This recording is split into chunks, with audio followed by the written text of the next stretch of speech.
ఇక్కడ వాక్యం సెలవిస్తుంది, ఇశ్రాయేలీయులు తమ్మును పుట్టించిన వాణిని బట్టి సంతోషించుదురుగాక. ఆమేన్.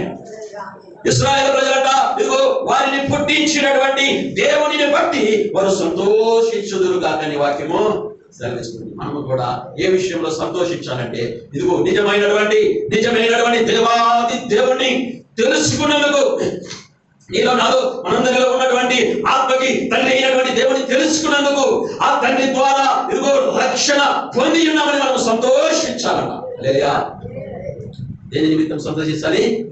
రక్షణ పొందుకున్నాం, ఇదిగో నిజమైన వాడిని తెలుసుకున్నాం, రక్షణ తీసుకొచ్చినటువంటి దేవాది దేవుని తెలుసుకున్నామని సంతోషముగా ఉండాలని దేవుని వాక్యము తెలియపరుస్తుంది. అలాగే 1 దెస్సలోనికీయులకు రాసినటువంటి పత్రికలో అక్కడ అపోస్తలుడైన పౌలు తెలియపరుస్తున్నాడు. 5వ అధ్యాయం 15వ వచనములో ఇదిగో ఎల్లప్పుడూ సంతోషముగా ఉండండి.